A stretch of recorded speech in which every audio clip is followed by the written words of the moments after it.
Well, everybody got quiet, so I think it'd be a good time to start. Welcome, everybody, to the joint meeting Grand Forks City Council, East Grand Forks City Council, and the Grand Forks, East Grand Forks MPO Executive Board, Monday, July 11th at 6 p.m. Item number one, if we get a roll call, do we got, Maureen, you going to do the roll call for us, please? Thank you. We will start with the roll call of the Grand Forks City Council. Weigel. Here. Osowski. Here.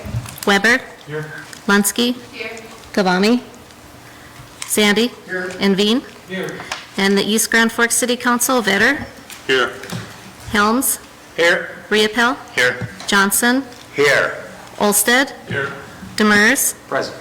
And Larson. Here. And then the Grand Forks East Grand Forks MPO Executive Board, Rost. Strandell. Here. Demers. Powers. Here. Grasser. Here. Vetter. Here. And Veen. Here. All right, on to you. Thank you. We're going to just start off item 2, welcoming opening remarks. So we're going to start off just from remarks from Mayor Gander, then myself, and then we'll be going on to a presentation from the MPO. So Mayor Gander, since you're visiting over here and came in, we will give you the honors to start, sir. So please. Mayor Boczynski, thanks for the hospitality over here. Nice to be here. Nice to continue on in this process of moving this forward. It's a huge test of the trust that we have between us as two cities and as two councils. It's kind of a test, and I think so far we're passing that test, just keeping the process moving. So thanks to everybody around the table who's working on that, and certainly everybody here to join in and listen in. I'm optimistic about the building of 2 bridges in the south end of our community. The reason I'm optimistic about it is that it's to the mutual benefit of both sides of the river. We all will benefit when these 2 bridges are completed, and the benefit, and we'll hear more about that, I believe, is the benefit is roughly equal between the 2 communities. We're going to hear more in detail about the corridors that have been studied for a neighborhood bridge, inner-city bridge, with pros and cons of each.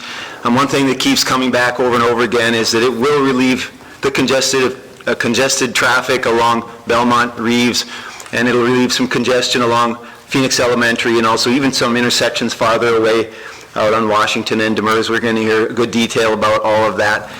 For me, one of the most compelling statistics is 12,000 wasted miles a day by not having an additional neighborhood connection. 12,000 wasted miles a day. That is trips that are 12,000 miles longer if you add them all up every 24-hour period. And that's what we're here to talk about, trying to rectify, along with certainly the discussion of Merrifield. Now, some would ask, what does Merrifield have to do with East Grand Forks? Why are we even involved in that conversation? And I think that's a valid question. Certainly it'll give our farmers a chance to get their crops to market much easier and safer, not having to come through the downtown. They'll appreciate it. Our pedestrians will appreciate it. It's affecting both of our downtowns. Second of all, we have even a greater assurance that these trucks and other commercial traffic will not be using our new neighborhood bridge whenever that's built to make sure they use the bypass. We'll have it signed. It'll be weight limits and all of that, so I'm confident, talking to our Public Works and our police chief, that we will be able to keep trucks off a neighborhood bridge. It will not be a concern. And finally, we serve a lot of the folks, even on the East Grand Forks side, a lot of agricultural businesses over there. And we have Simplot, the soil grower, and we have the Hefty Seed, and of course we have American Crystal and other agricultural businesses over there that need to get their products back and forth. And certainly the Merrifield Bridge is going to be huge in helping out with that. So I challenge us to do what is for the greater good. I know it's really tempting, and we'll have some really valid, strong resistance, let's say along 32nd. It's strong and it's valid resistance. And if we can all step back and really consider then what's for the greater good, and then even as we do that, to be mindful and considerate and working toward building in the features that will mitigate or minimize that impact along whatever corridor is the neighborhood bridge, whether it is 32nd or whether it ends up to be Elks. Those probably are the final 2 that are in play. Let's really be mindful of those concerns. Let's listen to everyone and do everything we can to mitigate those. I do want to take just a moment and touch on the land purchase that we made. I know it caused some stir with our friends over in Grand Forks. I'm feeling like the cart got ahead of the horse on that. But I do want to just frame that to what really happened there. We were going about our business, and sure enough, an auction came along where that land became available. We took a look and said, you know what, if we can buy that at market rates for farmland, even though farmland is very expensive in the valley, It'll be very affordable compared to having to take that property from someone else later on who's using it for another purpose. The land that we bought, for example, some of the land we bought for our levy cost 10 times that amount per acre. And so we saved the taxpayers 90% on a purchase of a parcel of land. It will hold value. Basically, we took cash from here and put it over there in an asset, and if we have to turn around and resell that at market in 1 year, 5 year, 10 years, so be it. We have not lost a dime. We're not looking to make a big profit on it, and in fact, if that ends up to be the corridor at 32nd, which we're going to discuss and decide here in the coming days, weeks, months, years, all we need just the right-of-way for the road and the bridge, and the rest will be sold back. We don't care to develop it as commercial property or any residential or anything else. So that was the story behind how we ended up purchasing that land. Wanted to be good stewards of the people's money, be responsible with it, and we know fully well, again, if another corridor is chosen, then we can step back, maybe even do a land swap for that matter. We now have an asset that's worthwhile right in the area. So, that would be the background on the land purchase. Please know it wasn't a shot across the bow to say we're going ahead with this no matter what. This really is hopefully a strategic move for us to be able to get this done as affordably as we can when the time comes. And so we know you all have other infrastructure priorities. You have your interchange, you have lots of other priorities for infrastructure. Well, this one happens to be one of our highest priorities for infrastructure. And for that reason, we're very happy to take the lead and get it going. And we'll coordinate with the consultant that's brought in, keeping you in the loop every step of the way. It's, again, a two-way street all the way through this thing until the point of completion. And again, if you need for us to take the lead on this one project and then work in your cooperation real closely, happy to do that. So thanks. Thank you, Mayor Gander. First, I just want to say it's great to have both city councils. I don't know when the last time that's happened. So welcome, certainly welcome our MPO director, Ms. Halfert. We lost her at the city, but it's great to have you back here tonight. Our sister cities have a long history, obviously, of working together. Even recently, as the Springs flood, we communicated a lot to share resources and communicate and coordinate. And I have no doubt that partnership will continue long into the future. You did touch on it. Normally we are fully aligned in priorities, but in this case, our priorities are different, at least slightly different. We've got, legislatively, we've prioritized funding with the NDDOT. I mean, there's funding available, and we've prioritized two main arteries. The main thing is the interstate interchange at 47th, and largely that was to relieve traffic at 32nd. So I think it's really difficult for us to go ask for funding that's going to relieve traffic, only in the same swap to ask for funding that's going to potentially bring bypass traffic through there. Our other main priority is the underpass on 42nd. That train underpass, that's been really decades in the making, and thousands upon thousands of hours of productivity are lost there in the city every week by people waiting for the trains to go there. Merrifield Bridge, I'm glad you brought that up. That'd be a high bridge. I think that needs to be the priority, along with an interstate interchange on I-29. That's something that the county is really looking for as part of their support on it. Obviously, like you mentioned, it's going to relieve some of that intercity truck traffic. It'll be more efficient for the farmers, and it'll be safer.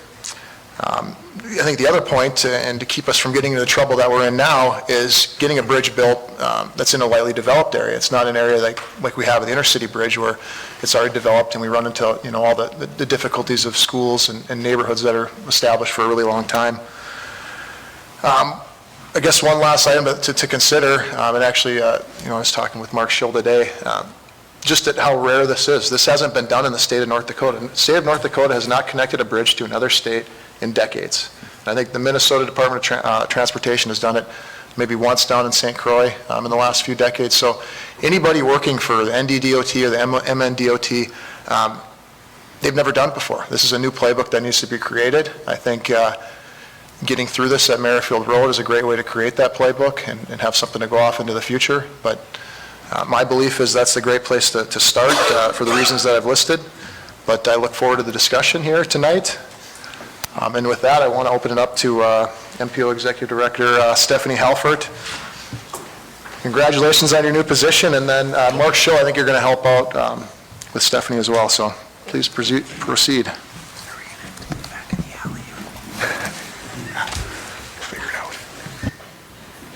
All right, don't worry, this is only 80 slides long, about 30 minutes. That was a joke. Thanks for the courtesy laugh.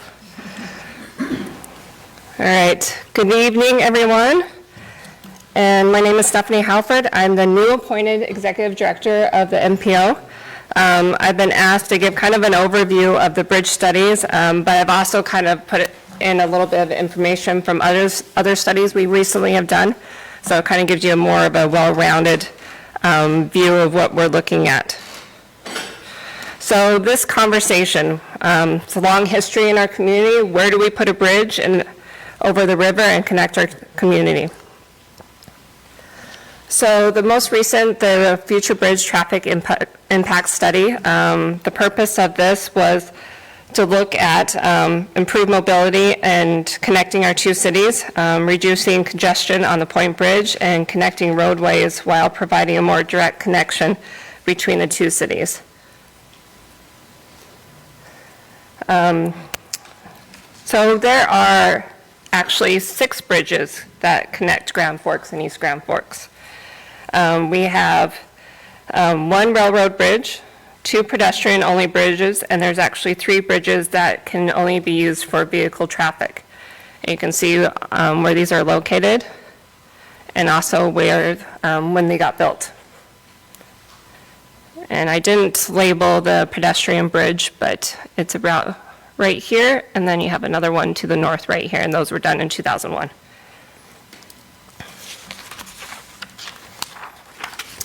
So the bridge study looked at a couple different alternatives, the no bridge option, Elks Drive Bridge location, and the 32nd Avenue Bridge corridor.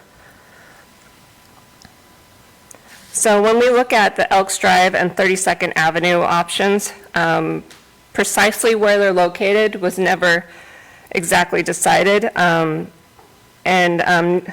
For either location, some of the design features that it would have is 2 travel lanes, sign for no trucks, bicycle and pedestrian accommodations. It would have greenway access that would go under the bridge like we have with our other bridges in the community. And the high point would be about 3 feet if you're looking from the Grand Forks side. It would also have a flood wall closure system. As well as I kind of put a little graph of, and I'll show this a couple different times of, depending on which option you go with, there's different costs associated with it. So this was the study area that was looked at, different corridors and different intersections of the city. And you can see those that are highlighted on the map right there. As well as a committee was formed. A key part of the study was the stakeholders, the public involvement process. The ad hoc committee for study provided a well-balanced representation of the community. With any study that is done, having public involvement and well-rounded committee is key. We're not all experts in everything, and we all use the community in different ways, so coming together makes for a good study. So during the study process, there were surveys that went out. We found that 73% of our community said yes to an intercity bridge. That's looking at a new bridge at 32nd, said 56%, 17% for Elks Drive. They were also asked, how well do you feel each alternative meets the community's needs? So they thought, and at first glance, this is kind of hard, it's hard to read. You think red is bad, but actually this is saying this doesn't meet not well for a new bridge. And then the blue is saying that it meets it very well.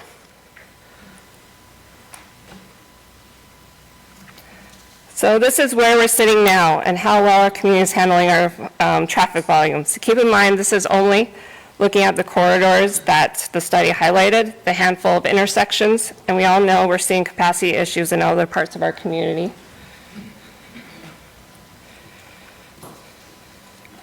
Grand Forks has been looking into some capacity issues for a while and have identified a few projects they think will help. The 42nd Street grade separation, which was talked about earlier. Oh, sorry, my little sign went over that. The I-29 interchange of 47th Avenue, which is right here. The intercity bridge, and the Merrifield Bridge and the interchange.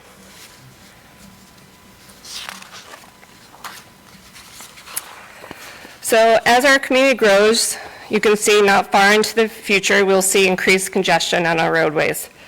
Congestion is not one part of the city, but one side of the river's problem, but system-wide. This shows that we're projected to see 7 years from now. If we choose a no intercity bridge option, this is what we'll see it increase to.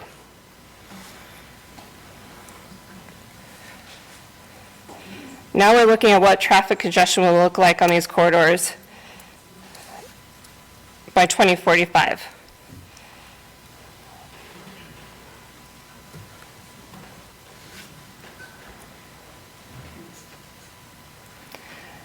Now we can see how it changes when you add a bridge on Elks Drive. This is 7 years from now, and you can see the added traffic that gets highlighted along between Elks and 32nd.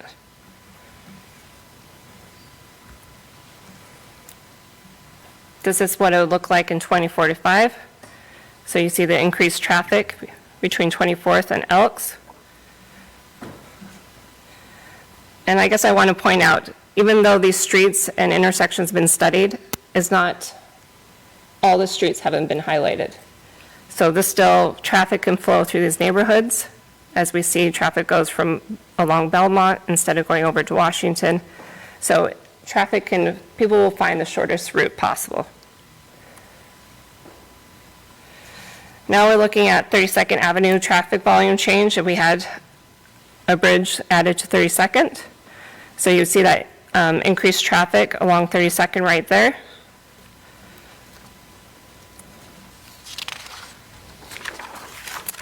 2045, you can see how it shifts and increases. But no matter what, if you put a new bridge in or not, traffic is going to increase. Our population is going to increase. So you're going to see these get darker and traffic's going to get higher no matter what.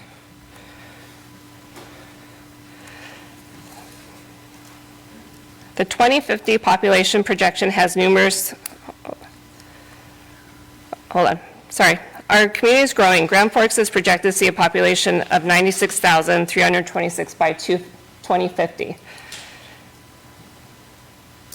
East Grand Forks is projected to grow 11,190 by 2050. That's 37,797 additional people in our community.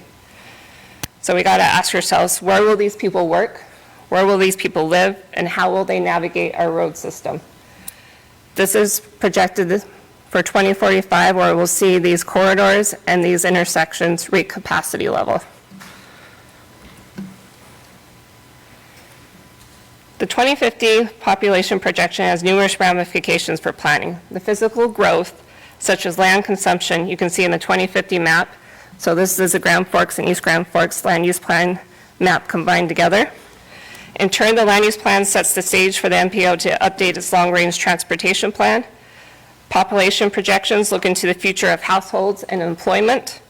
These are just some of the things that looked at to identify future roadway capacity. Given these ripple effects, it is important to update your plans, and the land use plan shows us what kind of land and how much of it we need to accommodate this growth. So you can see in the map that Grand Forks is projected to reach Merrifield by 2050. That is accommodate the population for housing and jobs.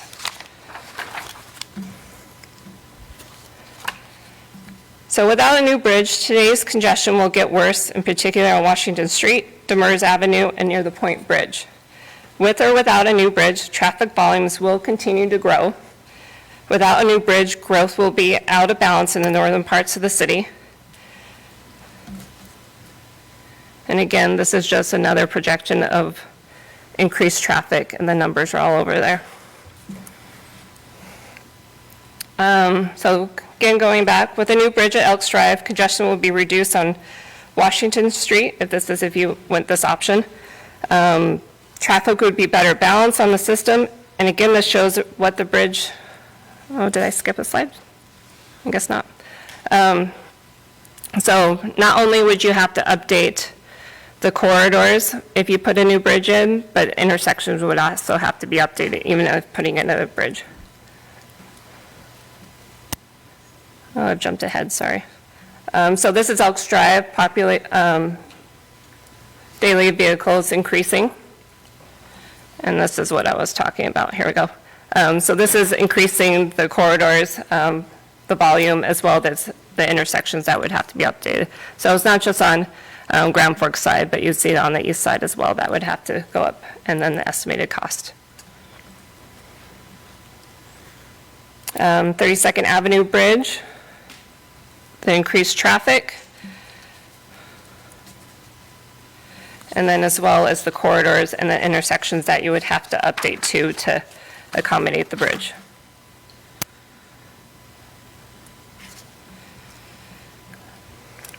Safe access to schools for children and family is a priority. There are 6 schools in the Grand Forks and East Grand Forks. Well, there's 6 schools in Grand Forks and 2 in East Grand Forks in the study area. So either right here, to the north, and as you go south. New bridge in either location would better balance traffic near these schools. No matter what option you go with, a school will be affected. Even doing nothing and no bridge option. Safety and traffic calming features near schools would need to be included with the bridge design, but either way, as a community grows, we are already seeing this issue, and design features at schools need to be looked at. Also wanted to touch on Merrifield a little bit.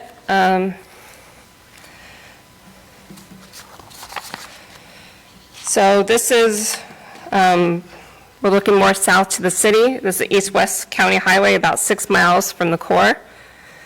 And due to its location, it's been looked at as an interest for a bypass around the community.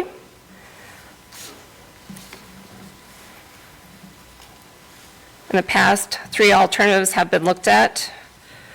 Alternative 1, you can see a green, alternative in blue, and alternative 3 in orange. And just a couple different alignments. And with this,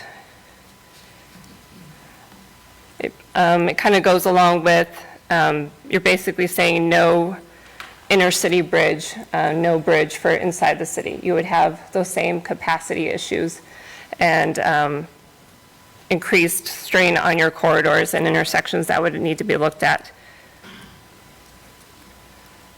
Merrifield Bridge would need an interchange. These are approximate locations.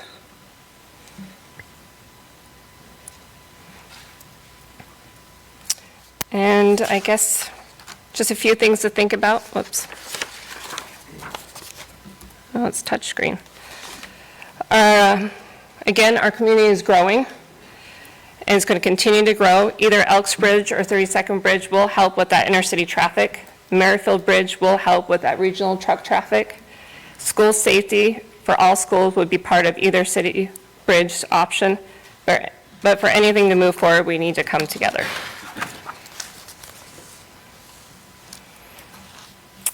And that is my 80-slide presentation. Thank you, Stephanie. Well, before we turn over to Mark, I just got to make a comment. We got two new council members I get to throw right in the fire between the corn mill project and this, so thank you for willing to do it. Appreciate it. Mr. Schill. Thanks, Mayor. Working with the NPO, the 2 cities, they've asked me to come and help moderate the remainder of the discussion tonight. And so what we hope to accomplish is these 2 things up on the board here. One is a quick update from East Grand Forks on the RFP process they've put out to look at a consultant to help define, as Mayor Buczynski alluded to, there is no process because this hasn't been done before in either state. And then secondly, talk about 2 key questions. One, as elected leaders and members of the NPO board, what are you weighing as you move forward? What factors are you considering?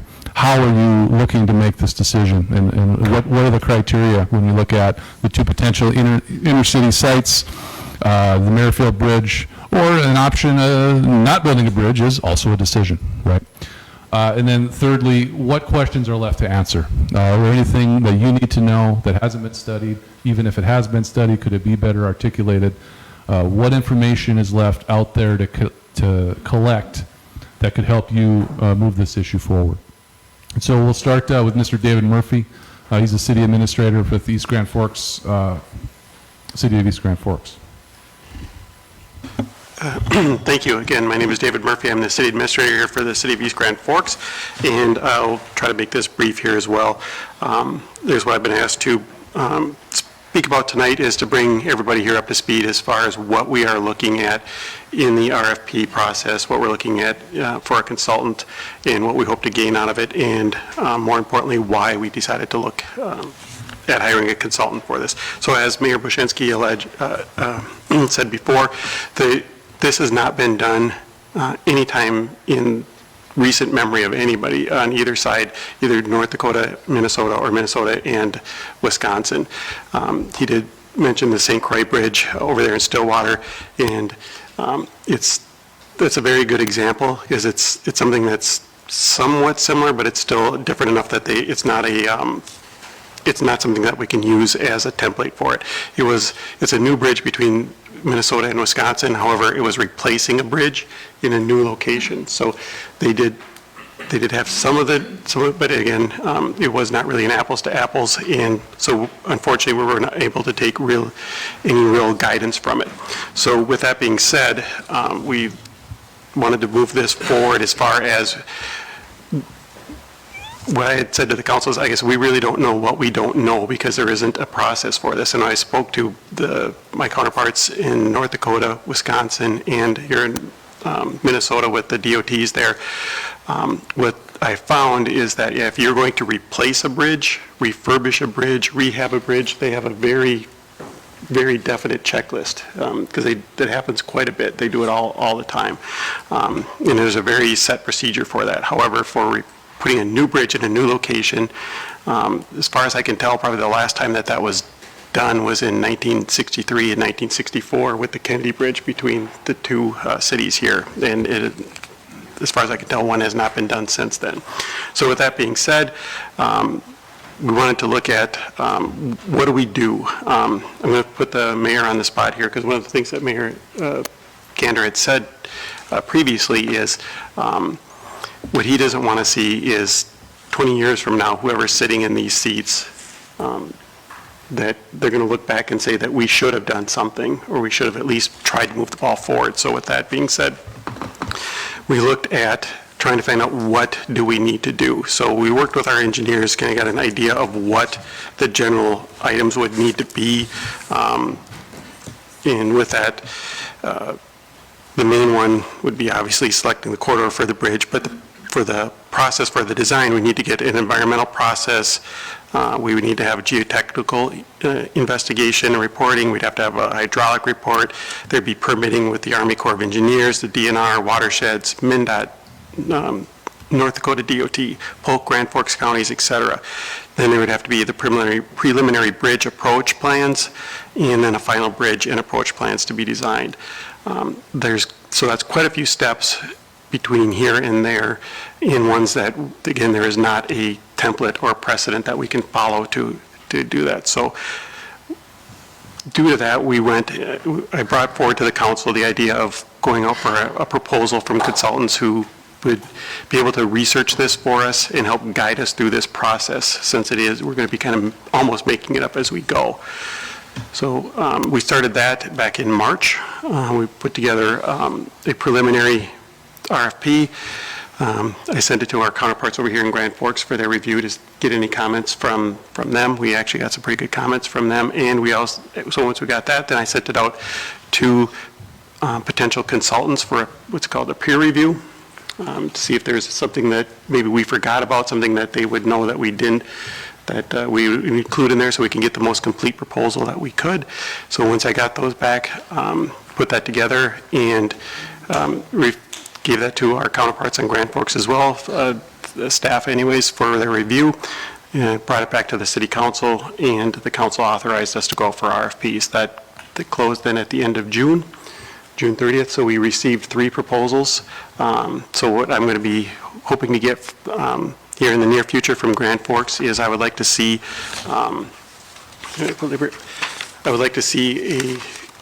a selection committee with input from Grand Forks as well. This is how I envision the selection committee to bring back. I would see it as one East Grand Forks council member. We have tentatively identified Councilmember Brian Larson as our rep for there. in one Grand Forks City Council member to be determined, one East Grand Forks staff member, which would be myself, in one Grand Forks staff member, which would be to be determined, and then an MPO staff member. Tentatively, we would have Stephanie do that as well. So with that, that would be the committee that would review the proposals, do any follow-up information,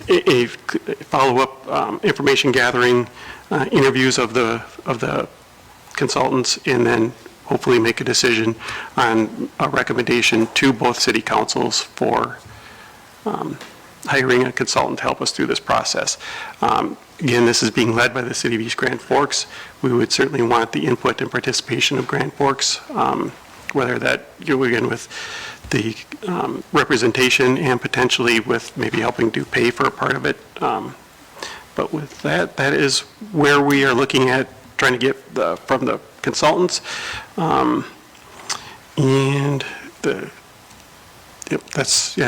that's why we looked at it and what we're hoping to get out of it. And I will certainly take any questions that we may have from any of our counterparts on Grand Forks, or, but otherwise that is my report. Thank you.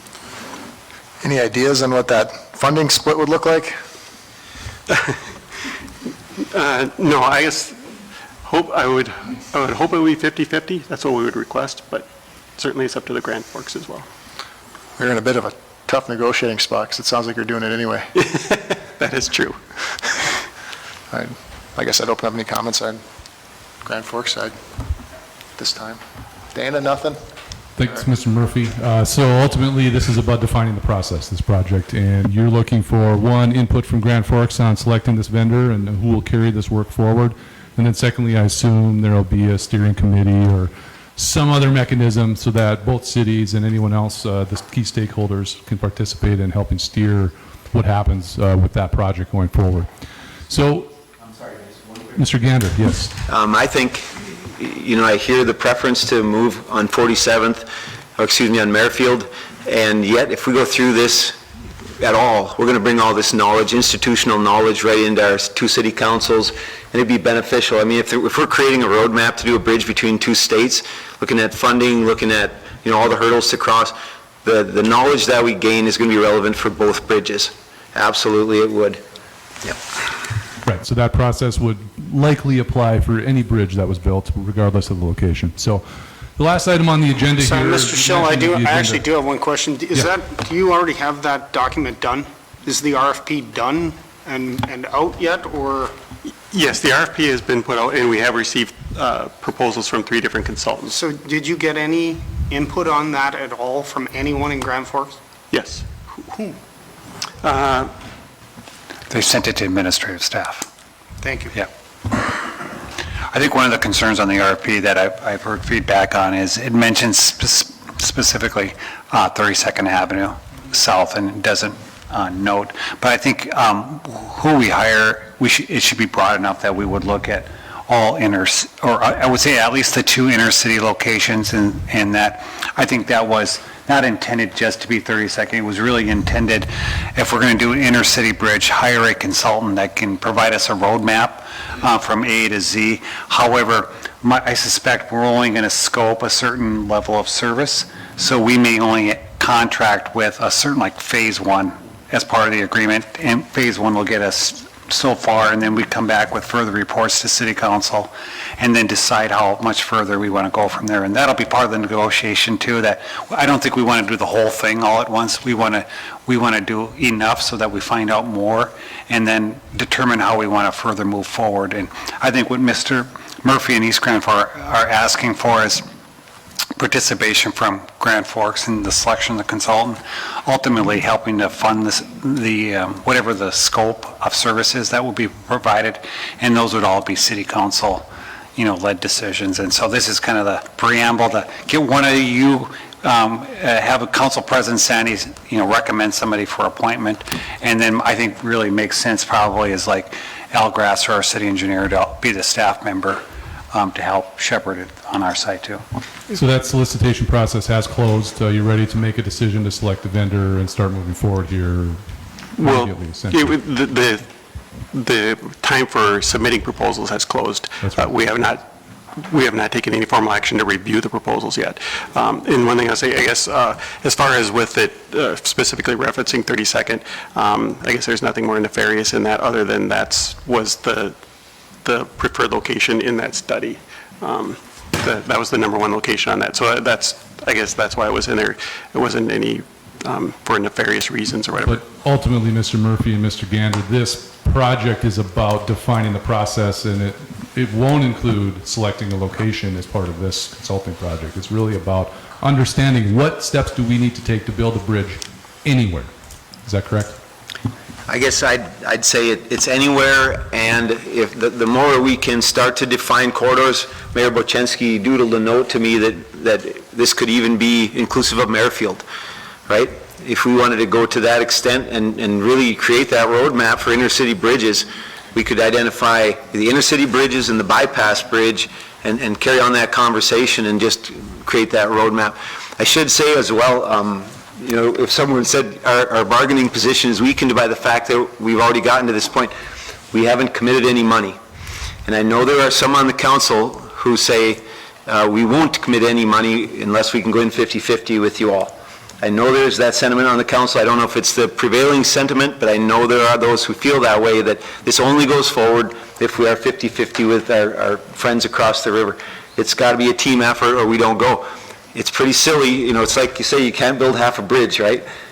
This is a bridge going all the way or it's not going at all.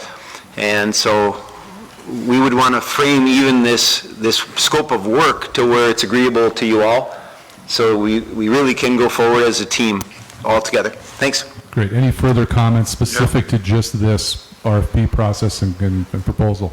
Sure. You don't have bids yet, but we're talking 50-50. What, do you have an estimate on? No, we do not, and that's a very good question. And there's the answer to that is because this is such an unknown, the thought process for going out for the proposals was that what we got back when we review it and we make a recommendation to the councils, we're not exactly certain what's all going to be included in the first part of it, the first phase. It could, you know, it could be phased, it could be a couple different options that we could go through. So with that being said, I did not have them put in an actual proposal for a dollar amount, meaning because we didn't really know how in-depth this was going to be at this point. So what we were hoping to do is we want to select the consultants based on their ability to deliver, their ability to work through this process, and in what the scope of the project we're really going to be doing, meaning, yeah, are we looking at potentially all three? Are we looking more kind of at one? Based on what that would be, then we could get, at that point, once we've selected who we think would be the best to deliver, we will negotiate the fee on that based on what their per hour rates are and what would they anticipate what the time commitment would be for those processes and those duties that we would be engaging them to do. So that's a long way to say that I don't have that answer right now. It's something that we would be working for because we're right at the beginning of the process. It's closer to a request for qualifications Yes. type of process where you're looking at selecting a vendor, then negotiating the scope as to what the work will be and the cost as part of that. So the cost will depend on the tasks negotiated. Mr. Veen? Trying to understand the process again. Would the MPO, which we already have that works between us with cities and counties, be a part of the process as you're moving forward? Or are you trying to create a new process separate from the MPO? No, I would anticipate the MPO, and it would be my hope that the MPO would be actively engaged in this in every part of the process. Where I would see this is nothing to say bad against the MPO, however, like we've found here is that nobody has any experience with this, and I just don't know that it would be fair to put all of this into the MPO's lap. Sure. You know, to try to work through this. So, but I would see them involved in every aspect of this. Yeah, so they would go through, I mean, that would be a professional assistant to the process is what you're talking about. And they would go back and look at the existing 2045 land use plan, all of that information that we have, because there's a lot of it out there that should be utilized, so we don't have to reinvent the wheel either. Yep, the review of the existing documentation was the very first task listed in the in our request. Thank you. And so correct me if I'm wrong, Ms. Halford, though, that part of this is a local bridge, and it's a local decision. And so, for instance, this is not running across a state highway, for instance. So that changes part of the process, how it's funded and all these things, and it makes it become more of a local decision, as it would be closer to if you were to make an upgrade to Belmont Road or to Bigland Road or some other smaller local-only street. It's more akin to that process than it is, say, an interchange, right? That includes all of the federal requirements and funding and all those things. And so that's partly why the city of East Grand Forks has said, we're willing to at least step up and start walking the process forward. That is a very accurate Okay, description. Ms. Halford? Is it on?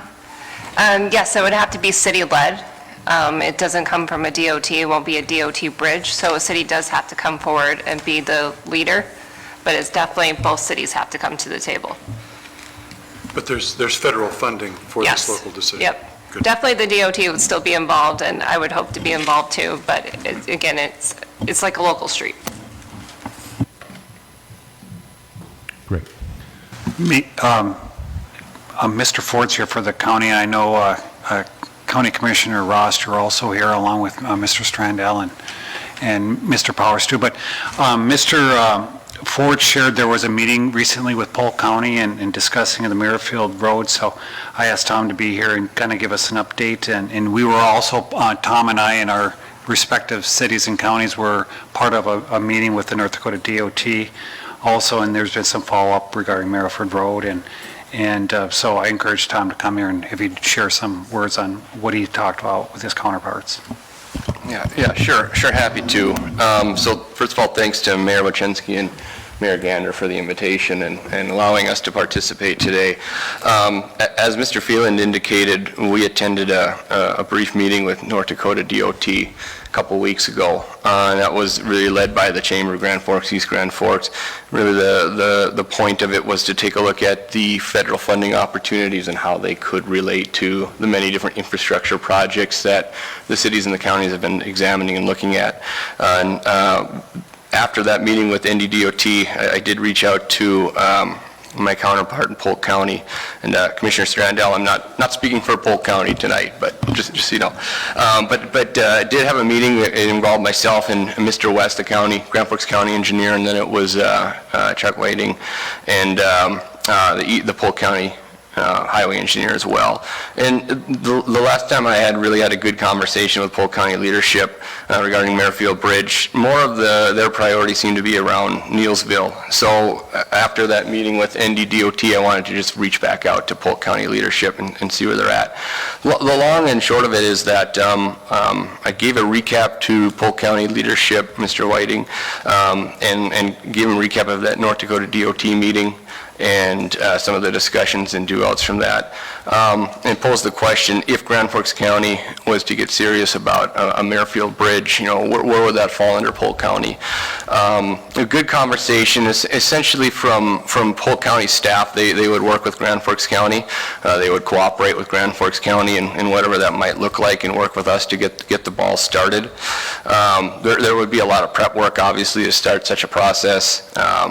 And obviously from a Polk County standpoint, and I think from a Grand Forks County standpoint, we would agree that any Merrifield Bridge crossing discussions that would heat up would also have to involve, obviously, an interchange on that I-29 Merrifield Bridge point. So pleasantly surprised at how the discussion went. It was a very positive discussion.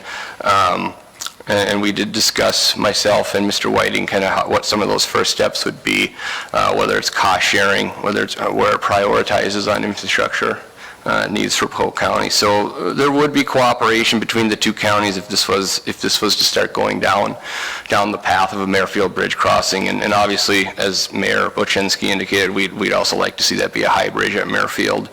So it really starts with some seed money, and where does that come from? What is the cost share? I think some of the next steps, if this is a path we want to go down, myself and Mr. West have had some internal discussions about how we present this to the Grand Forks County Commission, giving a recap of where that meeting with Polk County administration led and what some of those next steps were. And if this is something we indeed, as a county of Grand Forks, want to lead. But I think some of those next steps would be having greater discussions with Mr. Phelan and Grand Forks City leadership to see what that looks like. We do realize the city of Grand Forks and East Grand Forks have infrastructure priorities. And from a Grand Forks County standpoint, we have our own, if you haven't heard, we're looking to build a new juvenile detention center. We have to add on to a correctional center. We have other infrastructure needs, and quite frankly, I think this discussion for Grand Forks County can become much more realistic if the county's home rule charter pursuit can be successful. I think that becomes much more real conversation. So I think the next steps would be for Grand Forks County and Grand Forks City leadership to get together and see where this falls on a prioritization list, cost funding, working together through legislative sessions, but really beginning the communication process and getting that started. So my takeaway, Mr. Ford, is two things. One, the early discussions have started between the two county governments about a bridge at Merrifield, and both are at least open to it. And then secondly, to start to really move forward, assuming everyone agrees, is that there need to be some considerable support from the two cities. Yeah, that's correct. We definitely don't want to derail any projects that the two cities have already started and have gone quite a ways down the path. But like I said, if we all get together and communicate and this winds up being the priority, I think we have a much greater chance of success.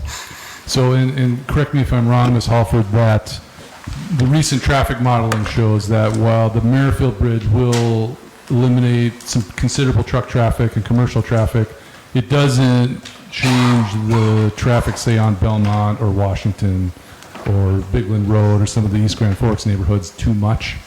Is that correct? That is correct. Okay. So, Mr. Weber. Regardless of specific priorities, this is clearly a matter of great enough importance that it would be unfortunate if we couldn't come together to agree on us cooperating on getting more information. In fact, this is of sufficient importance to our two communities and our two counties that maybe we could even look to our counties for some support in this process. I don't know if this is a good time or if it's in the next section, but I had some questions about traffic counts. Thanks for the nice, concise presentation, but it went a little quick for me. Is this an all right time for me to ask a traffic count question? We can ask. We may not have the exact answers, but it's likely that some of that analysis has been done. So knowing what types of traffic information are important to you would be helpful. I think it's fairly specific. We've heard, and I anticipate we'll hear more, about the increase to traffic on 32nd.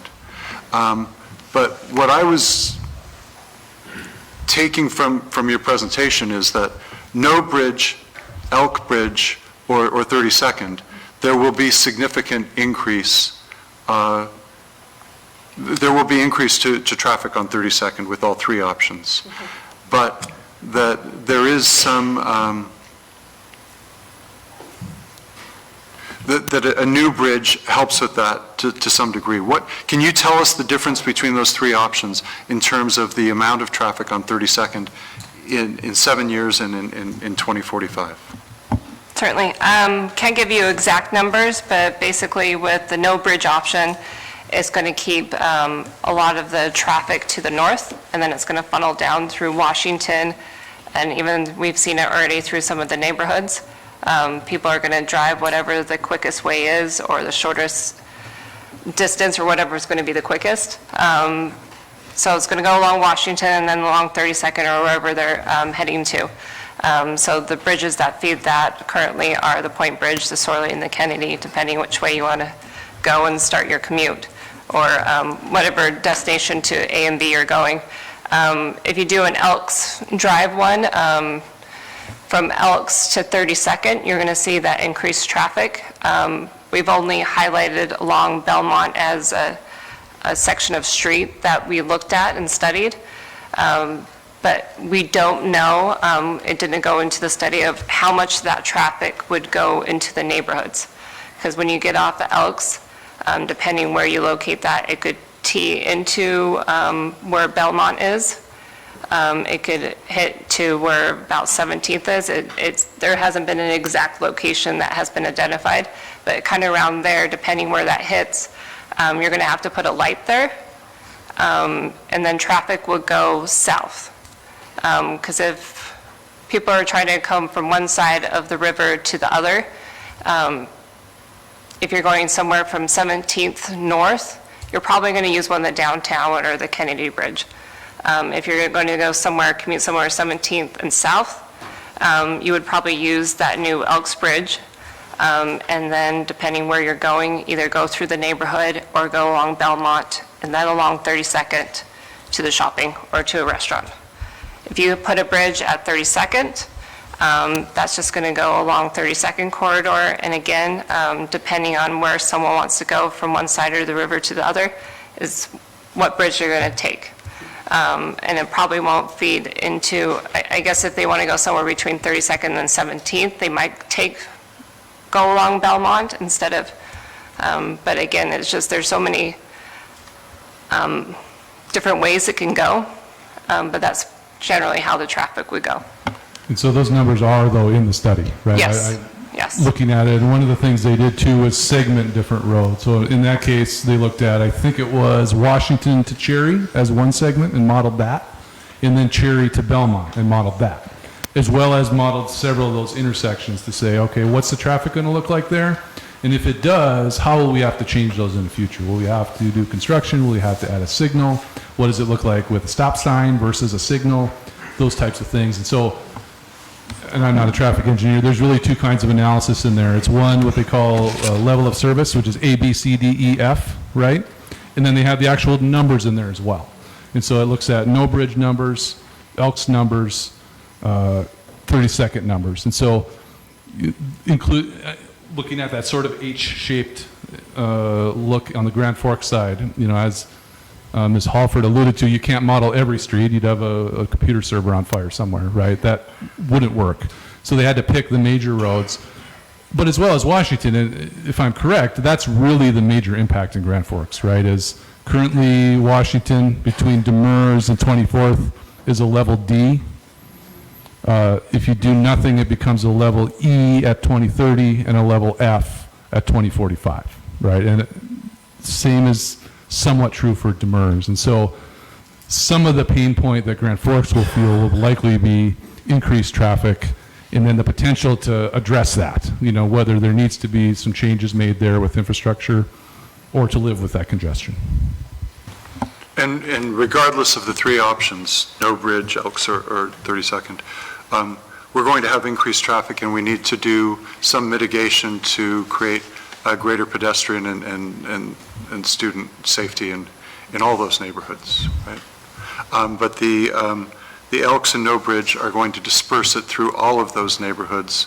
32nd is going to anticipate direct more of it right along that 32nd corridor. So even if I'm a few blocks off of 32nd, especially to the north of 32nd, I'm likely to be impacted by No Bridge or Elks to a greater degree than if there's a 32nd. Yeah. Thanks. So let's take a step back for a second. Mr. Weber, you mentioned one, the traffic, right, as one of the things you're thinking about. Two, you mentioned safety as another. The recent study, I believe, does look at crashes as well and projects some of those crashes. The current problem areas, I believe, are much of Washington between 24th and Demers on the Grand Forks side, and then one of the intersections in East Grand Forks on Bigland Road was already above what they say is the 1.0 critical type of level, where, and I think half or more were rear-end collisions, which were attributable to some extent to traffic. So I'd like to hear, at least maybe starting with the Grand Forks side, are there other factors you're considering? Mr. Weber mentioned the traffic and the safety. Any other thoughts? Well, and I mentioned traffic and safety around 32nd in the neighborhoods north of there, but clearly we're headed towards an F rating along 4th Avenue South very, very soon. We're already at D or E, is that correct? I don't remember off the top of my head, but it's already pretty high. Yep. Thanks. Any others from the Grand Forks side? Mr. Sandy, you're leaning. Is that a signal? I'm wondering if anyone else has any thoughts or? Yeah, Ms. Osowski, sure. Could you turn on your microphone? Oh, okay. I guess I'd like to know how you guys came up with the population, the projection with the population, because in 2020, we had about 49,000 people, and now we have 56,000 people in Grand Forks, and so that's only up 7,000 people. So you're anticipating that the population will grow 56%? So, Ms. Hoffer, correct me if I'm wrong, I believe both of those numbers, both East Grand Forks and Grand Forks have updated their land use plans. And those land use plans include an estimate of population growth, correct? And that's where those numbers in your slides came from? Yep. That was one of the tasks that the consultants did, as well as looked at how much housing land you need to dedicate for housing and for jobs too. Right, so that land use map you showed, Ms. Yep. Halford, with the different colors, they pick a growth number, agree on it, and say, okay, if that growth is going to happen, how much land do we need, and what type of land? And they just look at a basic density calculation and say, well, if it's up to another 7,000, right, how much space do we need for those folks? And then they take that data, correct, and plug it into the traffic modeling, and start to look at it and say, okay, now what happens to all of our roads if we assume this occurring? Mr. Kwame has joined us, council member from Grand Forks. And so those are, maybe the processes were a little different from each land use plan, and that may have been before your time, Ms. Halford, but that's where that comes from, is an estimate of, and I think they look at the state of the economy and the demographics, and, you know, and some of it is partially, to go out to 2050, it is a guess to some extent. Mr. Sandy. Yeah, I've got a question. How is it, how has East Grand Forks determined its land use? And I realize that you go through the process, the same process that we do, but why did you decide that southeast Grand Forks is the way to grow rather than north towards your beautiful golf course? Mr. Gander. I can take a poke at that. There is natural growth going south. We have a good number of lots for sale on the north end even right now. We have an inventory of lots that are ready to be built upon, and those have been selling a bit more slowly than our southerly lots have been. It's a natural preference of the consumer at this time, a little more skewed to the south end. We're selling lots pretty nicely around the golf course. It's going very well. But I'd say, you know, just looking at the geographic growth to the south, it's 2 or 3 to 1 south to north, just seeming customer preference. So I can't answer why. We do have platted lots up to the north, and they're ready to go. So come on in, and I think they're pretty affordable with no specials. Mm-hmm. It's a little shameless plug. To a certain degree, you drive development yourselves through your land use plan. You could drive development to the north. You know, you can go contrary to the preference of your consumer, but it doesn't go well. You're going to stifle the growth of your community if you try to drive growth where it doesn't naturally want to go. Thank you, Mayor. Ultimately, Mayor, some of that is up to the particular landowner and what they decide to develop, correct? And other than making it illegal to do something, it may be tough to steer it too much, right? Yeah. True, sure. but just again, Yeah. if you, for example, built a bridge on 23rd Street Northwest, put it right through the golf course over to 27th Avenue North, which we are redoing, by the way, very shortly, and making it a major arterial, it's really easy. It's a really easy commute from the north end of East Grand Forks and might make those lots more affordable. Where do they want to go on the north end of Grand Forks? Well, There are no natural connections there. Ultimately, it would connect to Washington, it would connect to 42nd, it would connect to the See, interstate. already, there's not a north destination for them in Grand Forks. There is a south destination. Ultimately, they're going to drive wherever they need to drive. And so if there were a bridge on the north side of East Grand Forks, for example, and people developed around there, they would drive the easiest way to get wherever they want to go. Do you see, though, that it's not redundant north and south? The trip originates to the north, it terminates in the south, it's not redundant. If there was a north destination, a big shopping center, a big employer that they're going to, That would be redundant traffic, north to north. This is north to south. It's not redundant. So ultimately, Mr. Gander, it's market forces. It's market generally forces. driving the development patterns. But that's East Grand Forks in market East Grand forces. Forks, That's correct. East Grand Forks Absolutely. market forces. And by every assessment ever made, the neighborhood bridge is 50/50 Grand Forks, East Grand Forks. Every study that's been done over the decades, 30, 40 years, half the cars coming over a neighborhood connection are Grand Forks license plates. But anecdotally, Mayor, when you drive, when it's flooded and the Point Bridge is closed, it takes me 5 minutes to get to East Grand Forks, and then I'm in the line of 3 miles of cars coming to Grand Forks. I hear what you're saying. Studies are studies. Actual witnessing, actual data is probably more important, in my opinion. So when I had to take my mom to the clinic over there, when the Point Bridge was closed, I literally got from the Alaris Center to the clinic in 8 minutes. That wasn't happening from all the people that were coming back. So part of what to I'm Grand hearing, Forks. Mr. Sandy, is you're saying part of what's driving your thinking is the overall congestion in the system as a whole, and how long it takes to make trips generally from point to point, regardless of where you're going between East Grand Forks, inside the two cities, crossing the river, thinking about this as one labor market, one retail market, one region, right? But that the overall congestion you're suggesting is part of what's driving your thinking. Mr. Sandy, one quick question. Are you suggesting now that we not close the Point Bridge? No, I still would prefer to close the Point Bridge, to be honest with you. That would solve a whole bunch of our problems. So, Mr. Sandy, on top of this general congestion issue, any other bigger picture issues that are driving how you're looking to move forward or decide on a future bridge? My opinion hasn't changed. I think everyone knows where I stand on the concept. I think Ms. Halford is correct. And Mr. Weber asked the exact question that's important here. He asked, how many cars, how many more cars? Ms. Halford was very nice to say, cars will go this way, cars will go that way. I'm not sure she actually understood the precise question he was asking. We know that if we put a bridge on 32nd Avenue South, the mass traffic that's going to be going through there will be considerable. It will change traffic patterns throughout our community. And with all due respect to my friends from East Grand Forks, the 32nd Avenue neighborhood is more people than all of East Grand Forks. And so solving one problem that is the Point Bridge, which it is, and we should figure out a solution for this. I'm not saying we shouldn't. I'm just saying putting that in an established neighborhood. I've been advocating for Elks. I've actually been advocating for farther north from that. Every time I say 17th Avenue South, Mayor Gander says Elks. And so, Mayor?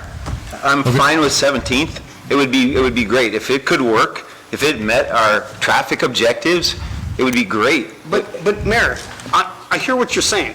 What we need are 4 people on each council to vote in one direction, in the Correct. affirmative. We're so far beyond studies and traffic patterns and moving and 12,000 miles. If we want to get a bridge in, we actually have to come to a location where people will support it. Yeah. Okay? We can do all the studies in the world, and when the study says 32nd Avenue South and the votes aren't there to do it, what's the point of going through that exercise? So the goal would be to identify a neighborhood connection that we can agree upon. That's really the goal. Okay. So the takeaway, Mr. Sandy, is you're also weighing the impacts on individual neighborhoods, along with the changes to the system-wide traffic pattern. Certainly. In my opinion, we should build the bridge, so I'll get to my punchline. We should build the bridge at Merrifield. We should actually measure traffic. We should look at it. We should think about it. We shouldn't necessarily spend several $100,000 today to figure out the next steps for putting a bridge at 32nd Avenue South, because I believe that we're miles apart from coming to consensus. But that's just my opinion. Great, thanks. So maybe one of the takeaways here, Ms. Halford and Mr. Phelan and Mr. Murphy, is just a concrete, concise look at what traffic data we do have and what it says, right? It's because a lot of that work has been done. There's really no need to do it again. It was just done again and finished here in early February. So any other further thoughts or comments on Ms. Lunsky?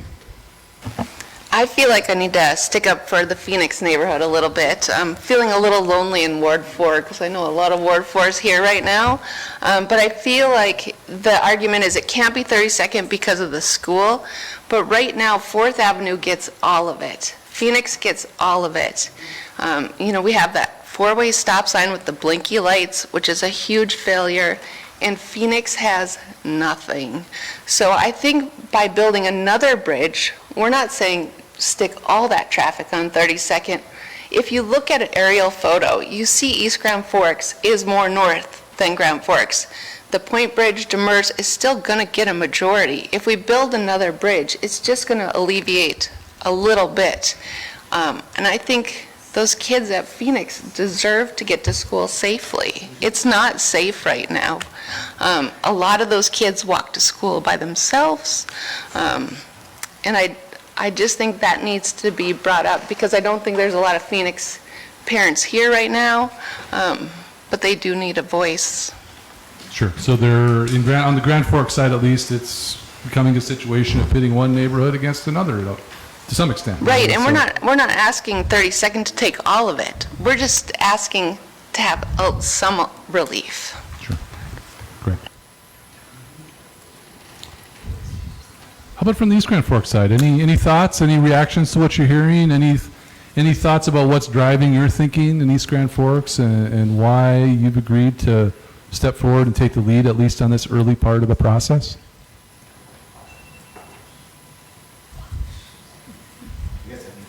Yeah, Mr. Demers, yeah. Thank you.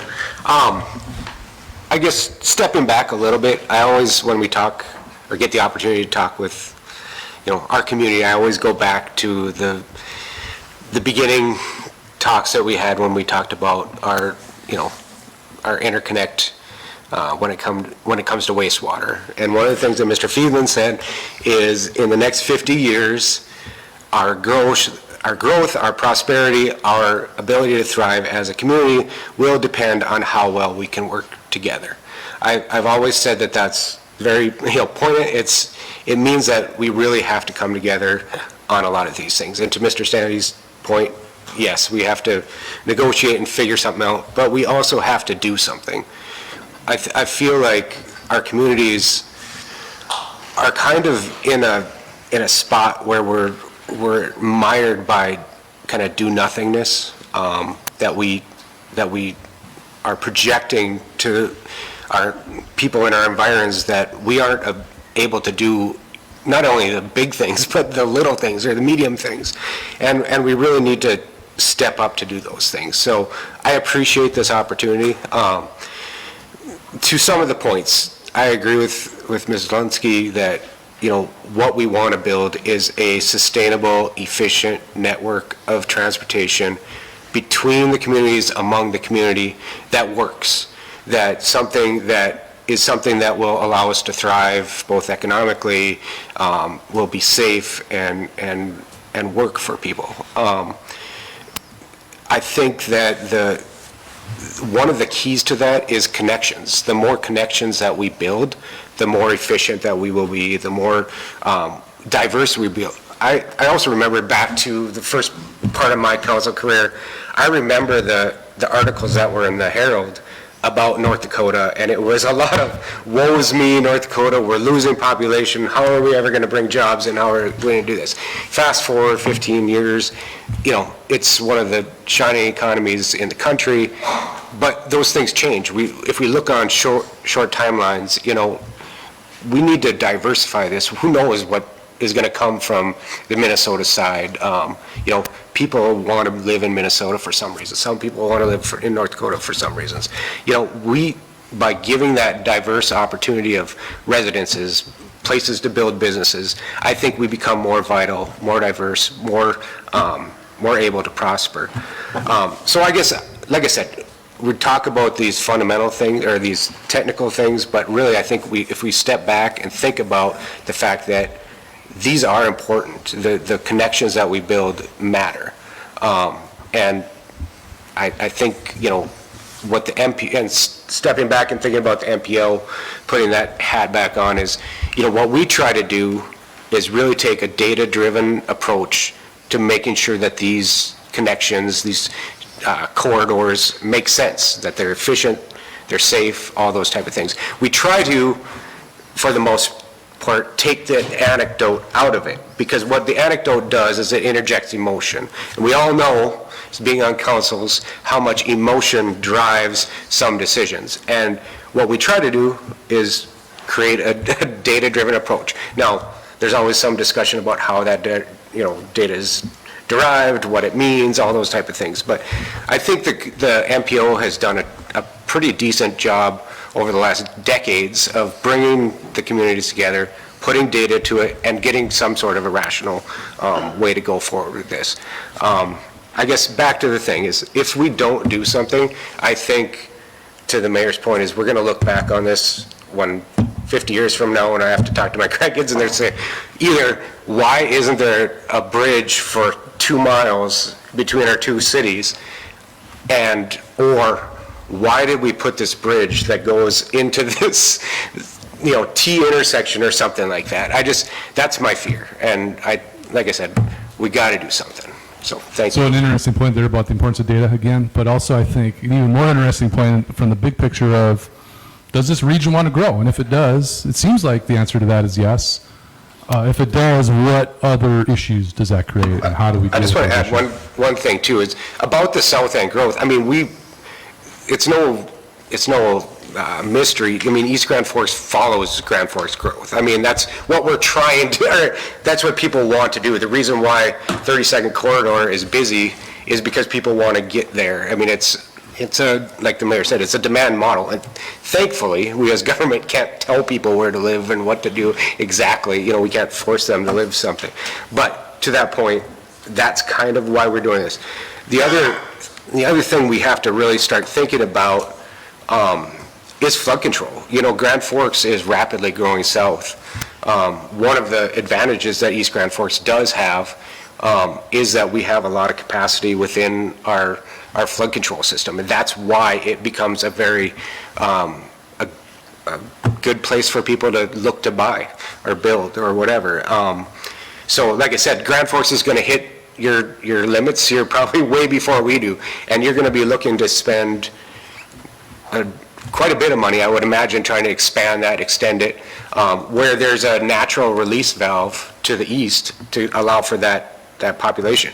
And we all know what we need or are going to need for job growth and all that is some population growth. So having multiple opportunities for different resident opportunities, I think is a benefit to the entire region.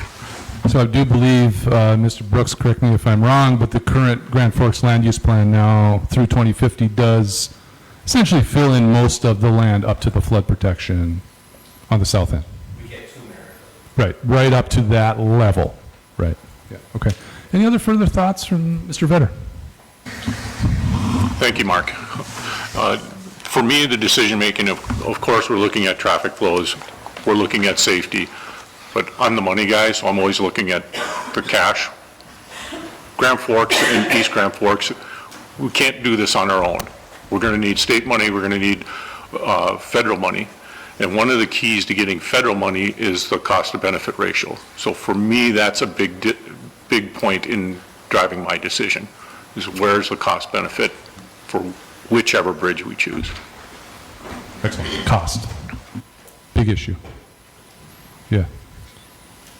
Others? Yeah, Mr. Driscoll.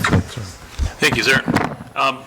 One of the comments I want to make, I think we get to a point on a project like this, and we stop, we don't do anything, we don't go any forward, because there always seems to be, well, it's going to be, X, Y, Z. Well, we just can't do it. We just can't move forward. And that's what we're trying to do, is look at, okay, let's not stop ourselves and just say, well, we're not going to do it. We need to keep moving forward and taking a look at this and say, okay, let's put in the hard work. Let's get this together and work together with Grand Forks on it to talk about it, how we can achieve the safety goals of residents and traffic in schools, work with state of North Dakota, and I'm sure there's some stuff that Safe Kids can work with to help design and revamp the school systems and the schools down there for the crossings and the safe drop-off.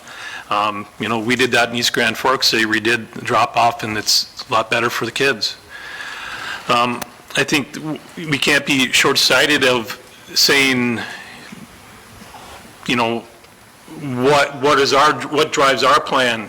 I mean, you're just shooting stuff across the bow. It doesn't make any sense, because we can all just start throwing stuff back and forth. We're not going to get anywhere. And it doesn't help.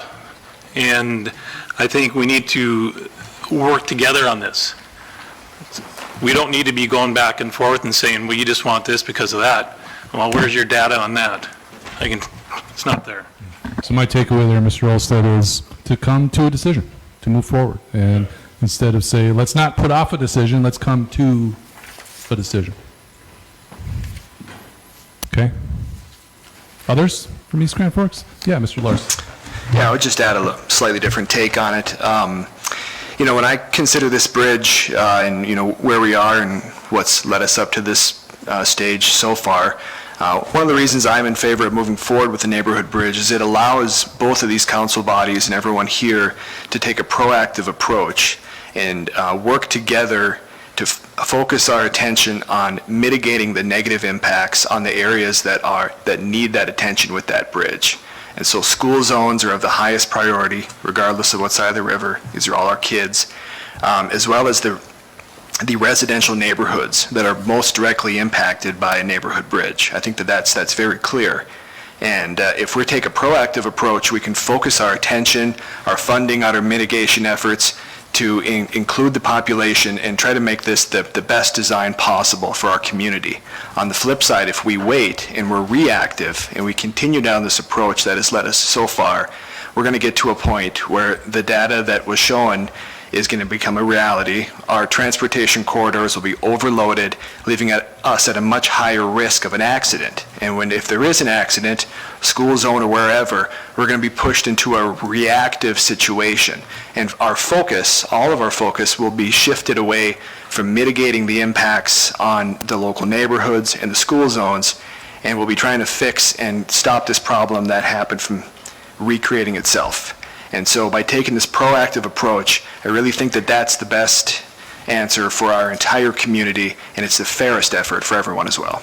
So being reactive your argument is, and I'm asking, has very specific impacts in safety, in congestion, and so that there are consequences there to not act. Absolutely. If we're reactive and we're trying to fix a problem that happened by us not building this bridge, we're going to pull away resources, focus, and attention from these local neighborhoods, from these school zones that deserve that now by us building this bridge before something bad ever happens. That's our responsibility. Sure. Thank you. Others from East Grand? Yeah, Mr. Riopel. I'm usually not one to agree with things that the mayors say, but Brandon, I got to agree with something you said earlier in your statement. Be it you were talking about the underpass. You said decades in the making. This bridge has been decades in the making. So we need to get something going here.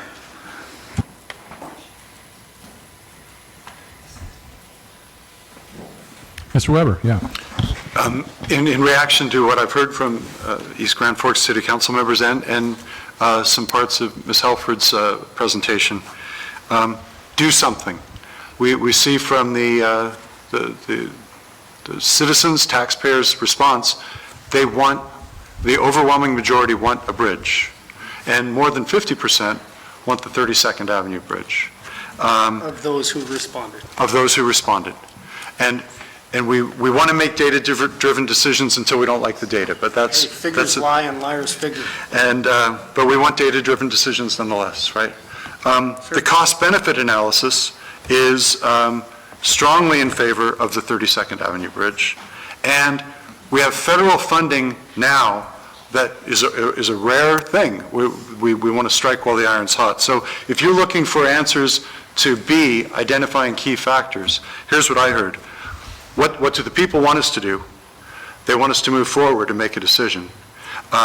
We need to be using the data that's been brought to us, and we need to think about the funding.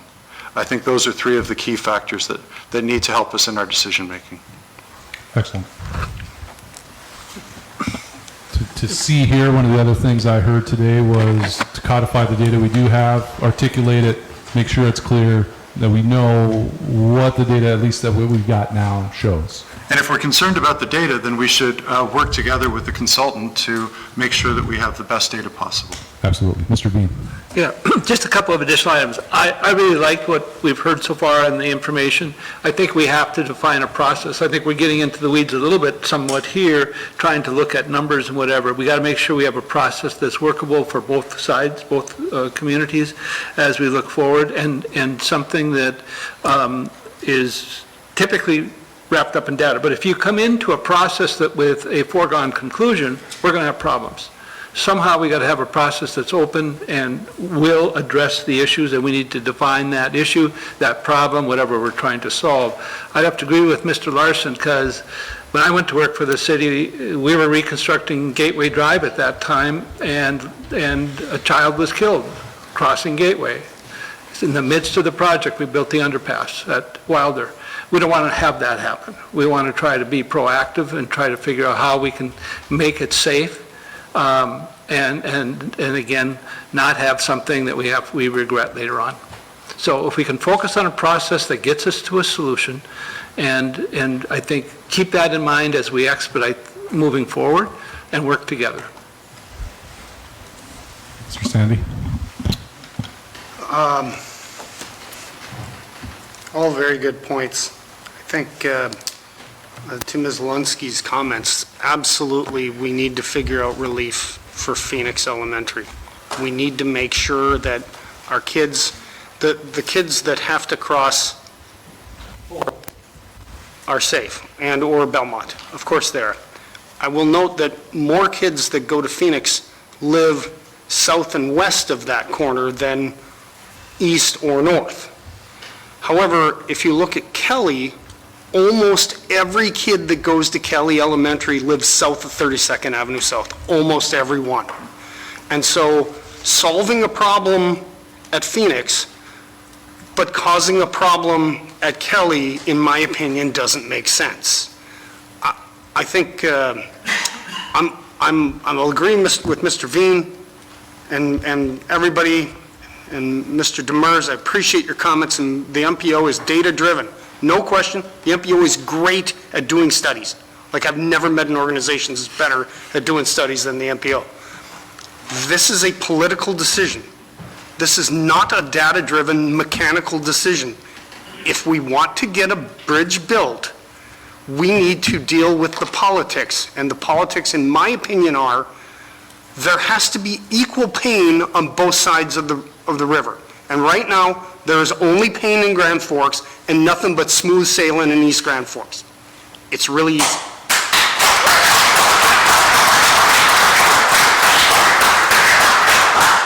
So, yeah, again, I think we should, I'm all for working together, and I'd like to see a bridge built in my lifetime. I would. I'm not anti-bridge. I would first like to see the Merrifield Bridge done, but I will even commit today. Let's get an intercity bridge done. But there has to be some give and take, not just East Grand Forks saying it has to go to 32nd, because that's all it's been for the last 2 years. And if we continue down that road, it's never going to get built. So at some point, we have to compromise. Okay. If I could. Yeah, Mr. Gander. In the last 6 years almost that I've served as mayor, whenever the question comes of what's the right corridor for this bridge, honest to goodness, I just step back. I step back and let the MPO grind it out. Cost benefit, I let the MPO grind it out for traffic, accomplishing traffic objectives, and I step back, and I know eventually we're going to have to deal with the political side of this. And I've said our goal is really to find the corridor that really corrects our traffic problem that is most palatable for all of our residents. Now, it won't be equally painful to my dear friends in Grand Forks, because why? We haven't grown that far south yet. So I don't know how you'd have to move it up into 17th or even 13th to cause equal pain. And those would not accomplish the traffic objectives, because you have to come down far enough south to really hit the sweet spot of proper utilization of the bridge. Please know, if 17th came off, it was by no effort of mine. I'm going to say that as candidly as I possibly can, and ask Earl, ask anyone in the MPO, if 17 came off the consideration, it was purely data-driven, it was no effort of mine. I love 17th. I could go as far north as 13th. North of 13th, this would do no good whatsoever. I've always said I could go as far north as 13th and come across and in, it would help a lot. 17th would help a lot. Elks T would help a lot.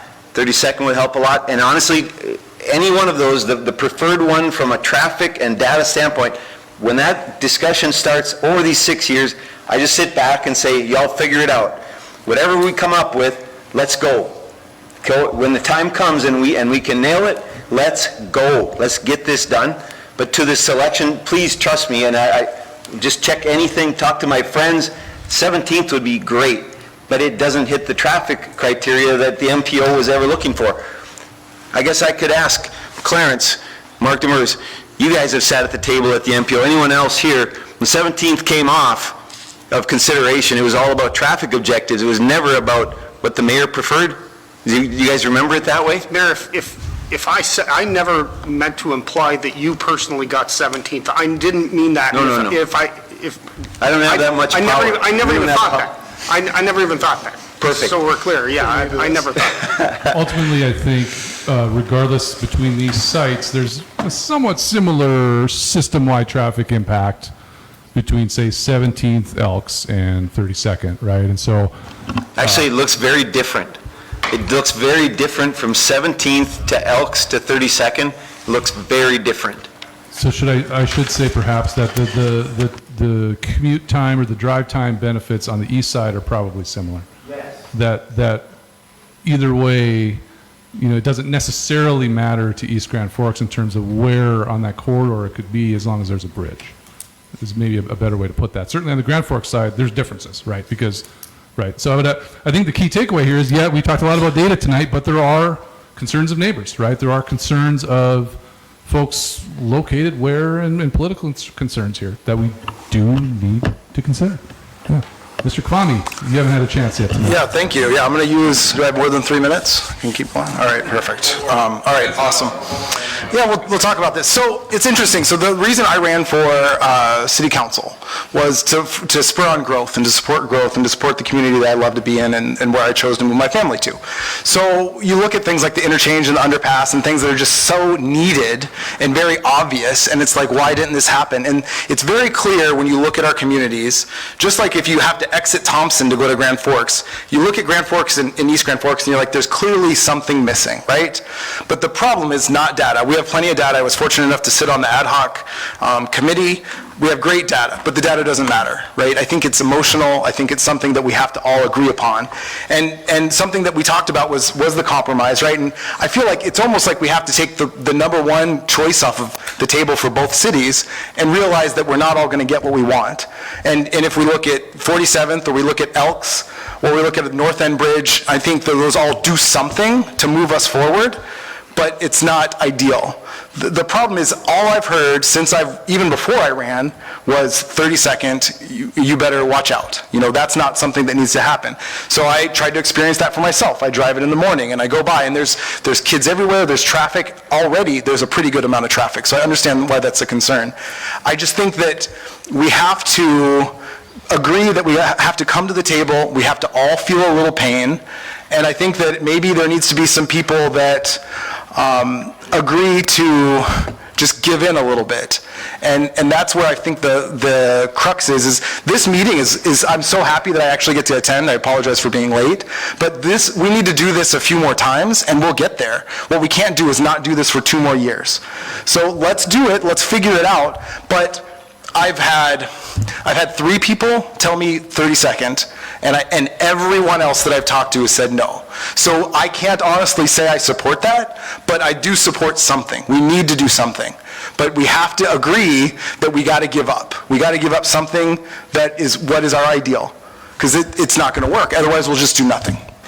Ultimately, this is painful, right? But yet all in this context, I think Mr. Demers put pretty well that communities are growing, so traffic volume in this area is going to increase.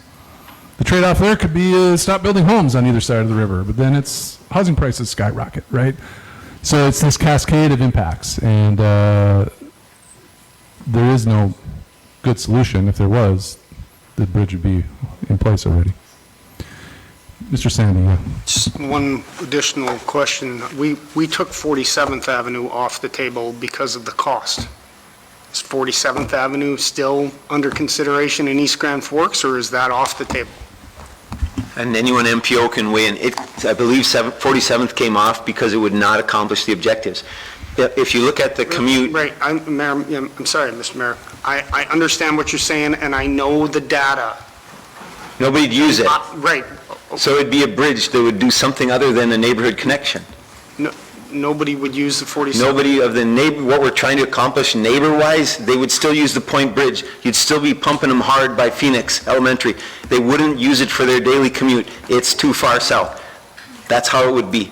It would accomplish something else. It would have traffic on it, not local traffic. What traffic would it have? It would be a sort of an intermediate bypass. That's what it would be. Not if we made changes to Ms. the Halford, yeah. Point Bridge connection? It's not only, it wouldn't serve the traffic as well, but it's also the design, the flood mitigation and the design of the bridge and when it would need to be there. The cost would be huge. But anything south of 32nd wouldn't be the neighborhood connection, and people would still go up to the Point Bridge. And because of the geography, it's much more expensive. So, okay. Ms. Lensky. I think there's some positives that we're not talking about either. Like, there's a neighborhood bridge. You know, I live close to the Point Bridge. It has no sidewalk. You cannot walk it. This neighborhood bridge would be walkable. We could make it, you know, so it kind of chokes the traffic. They can't go very fast. But it also gives you access to a whole new playground. Like, personally, I'm kind of bored walking my neighborhood. With this neighborhood bridge, I mean, it opens up a whole new area to explore. I think everything we're talking about is negative, negative, negative. There are some positives here. I think that needs to be acknowledged. Great point. So we do have a few members here of the MPO board. Anything to add before? I know we've been at this. Mr. Weigel, you haven't had a chance. Yeah. I kind of sat back and listened. Thanks, Kyle. Sat back and listened a little bit. There's three things that kind of came to my mind as I've listened to everybody. One of them is I've heard the term neighborhood bridge many, many times from both the mayors, East Grand Forks City Council, and even Grand Forks City Council. Is this a neighborhood bridge? Are we going from neighborhood to neighborhood? Because it doesn't seem like that. I feel like we're going from neighborhood to business, or neighborhood to the Alaris Center, or neighborhood to stores or shopping. That's not a neighborhood bridge. That's, in my opinion, that's a commuter bridge. We're looking to get from one side of the city to the next. And if that's the case, then we should call it that. But neighborhood to neighborhood, I live in the northwest corner. If I'm going to another neighborhood, I'm going to the university, right? I'm going down the road and I go over a bridge, going to a neighborhood. This seems more like a commuter bridge, to go from one community to the other for shopping or work or whatever the case may be. And then the other point that I wanted to bring up is we've both said that our communities are growing south. We're continuing to grow south, but yet we're looking at putting a bridge right in the middle of our city. And so let's look to the future. If East Grand Forks is moving south, Grand Forks is moving south, then let's go south of the bridge. Not in the middle of a city, not to severely impact the neighborhood, to have safety issues in front of a school or two. Let's go south and build for that future then. And that's what I have. Great.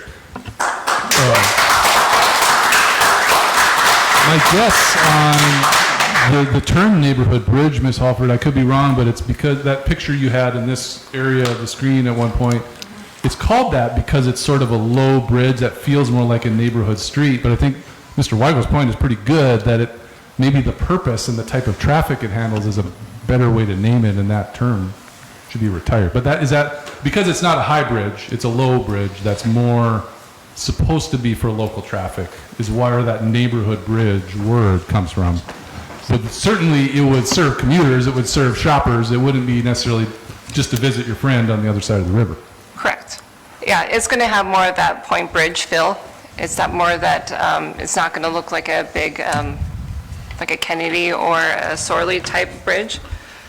And it will be signed with no truck traffic on it, so it's going to have that more leisurely kind of bridge feel. It's not going to, and to your point, yes, it'll probably serve the south end, East Grand Forks people to maybe do some more shopping on the Grand Forks side. Go to the restaurants on that side instead of going to the ones downtown. They might go there more often, or go to their jobs, but it would still have that smaller traffic feel. Again, some other things I was hearing too, to kind of circle back, that traffic is still going to happen if we do nothing at all. It's going to go through the downtown. It's going to go through Kennedy, even though you're seeing more heartache and concerns with certain corridors building a bridge, but that traffic's going to come no matter what. And it's going to, if we do nothing, then we need to look at doing some different designs at intersections and corridors in both sides of the city, because we're going to reach capacity. There's neighborhoods and certain corridors where we're going to have to add some lanes. We're going to have to change four-way stops to streetlights. We're going to have to add roundabouts. There's things like that to look at. It's going to come no matter what. And I just want to make sure that everyone's clear on that. Things are coming, we're growing, and it's better to be, kind of go back to be proactive instead of reactive. And that's kind of where I've been was wanting to hit on, is that these studies are telling us that we're growing. We're already seeing capacity issues, but we have the opportunity to do something about it. It's not going to be an easy decision. I can't make the decision. I know that's been kind of we're just waiting for the MPO to make a decision. I can give you the data and I can help you educate and spread that around, but again, it's going to be a tough decision no matter what. Even if we do nothing, there's still things we're going to have to do, so. So Mr. Weigel, real quick. I'll just add, I'm in favor of doing something. I think that's important. I've always said that there'd be nobody more excited than the people in Ward 1 to have a bridge built in their backyard, and that's to get across to Mers Avenue. We talk about inconvenience. I hit the train today, trying to jump onto Mers to get downtown. I hit it multiple times a week. I get the inconvenience. I get having to drive around. I literally had to go north to get on the interstate to get to Demers to go over the train. I 100% understand that. I get it. But like you said, we're continuing to grow south. So let's go to a place where we're both growing to and not just stop where we're still growing. We're stopping at 32nd. Let's go to that future and look at that and be proactive so it's ready for the future, so that when this gets built in 10 years, when I'm off the city council, hopefully, we can say we looked at the future. Right now, I don't think we're looking too far into the future. I think we're looking at what works now in East Grand Forks and even part of Grand Forks as well. So Mr. Weigel, you're alluding to the underpass at 42nd as one of the major costly priorities Grand Forks is weighing. So we're winding to a close here, I think. Real quick to Mayor Gander, then to Mr. Rost. Just to the southerly location, and I hear what you're saying, you want to be really thinking ahead 10, 20, 30, 40 years. You've probably seen the maps. This bridge, if it would be 32nd or if it would be the Elks T, it takes off at about the southern edge of our flood control system, a large undeveloped tract. That is about probably 30, 40 years of residential growth for us. So just so you know, at this location, if it's 32nd or Elks T, it's a very futuristic positioning for us, which also then would be for the benefit of Grand Forks. If we had to jump over our current flood control system and continue growth to the south, for sure that's where the next bridge would come in, probably 50 years from now. This bridge, and folks could come a bit north and go, so really in terms of a long-range benefit, this is a 40, 50-year benefit before you'd have to do another neighborhood connection. And then by then, of course, I think you'll have down there to the bypass bridge, so you'll have a really nice network laid out of bridges. So this really is a futuristic view. This is not a Band-Aid approach. This is looking ahead. Great. Mr. Rost? Okay, I think most of you know who I am. 40 years on the Sheriff's Office, 18 years doing crossing guard at Kelly School, and deal with traffic every day. I'm very compassionate about the kids. I worry about them, and that's why I'm out there doing it. I think to put a bridge at 32nd Avenue would be the wrong choice. I think, I understand what Mayor Gander's saying about the population in East Grand Forks, but I'm for the Muirfield Bridge. I would like to see that. Right now, Thomas and Holmes is already out to 62nd Avenue, and so it's another mile to the Muirfield Road. In fact, I call it the Roland Young Memorial Bridge because he was pushing that 30 years ago, and I can't tell you how many times he was in my office. But anyway, I think that something has to be done, but I think if you're looking to the year 2045 or whatever you're looking at, you need a bridge that people are going to be to, and probably even past that by 2045. So, and like I say, safety of the kids is going to get worse if there's a bridge at 32nd Avenue. And Schrader, I wish I could be there too, but I can't, so. Sure. All right, thanks. Thank you. So, Mr. Helms? I just want to, my point on this bridge hasn't changed. A couple things concern me. One of them is, and it was brought up about the people on the point being able to get out to 32nd Avenue faster. That concerns me because I'm worried about downtown East Grand Forks with that happening, because that's where they would go. It'd be much quicker, and that's what they would do. Head out there, do all their shopping, their movies, anything. They could go out there and do it all. That really bothers me, and I brought that up to our council. That's a big concern.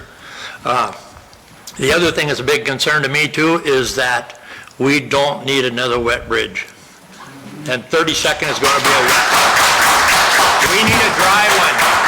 And this year particularly should prove that point, with as long as we had that Kennedy Bridge open, the only bridge, this should prove the point. We need a dry bridge, not a wet one. Great, thank you. So consideration on a wet versus dry bridge. So I think we're wrapping, so Just barring any further comments? Go ahead, let Mr. Strandell, I got one thing, yeah. Mr. Strandell? Just some background on, as far as Polk County goes. We have two bridge projects underway. One, the Climax Bridge, is likely to be replaced in 2024. And between Senators Smith and Klobuchar, I have a request in Congress for funding for a Merrifield, or for the Neelsville Bridge. And that would be all federal money, and it would probably be a big enough grant to cover both sides of the cost of that project. And as far as the Merrifield Bridge, that's been on our schedule for years. We're very supportive of that one. So if that moves forward, I think you can plan on Polk County's support. Mr. Strandell, you're also a county commissioner, correct? Yes, I In am. Polk County? Yes. Excellent. Great, well, barring anything further, Mr. Bachinski, I think you have the floor. Yeah, I guess we can wrap up, but my comments are pretty similar. I think the problem here, and we can talk proactive and reactive, but the proactive bridge for East Grand Forks is certainly 32nd. That's far decades reactive for Grand Forks. The proactive bridge for Grand Forks is Merrifield Road. We've got, housing costs that are very high to begin with, which makes it a challenge, but there is some value that you have to realize when you move somewhere.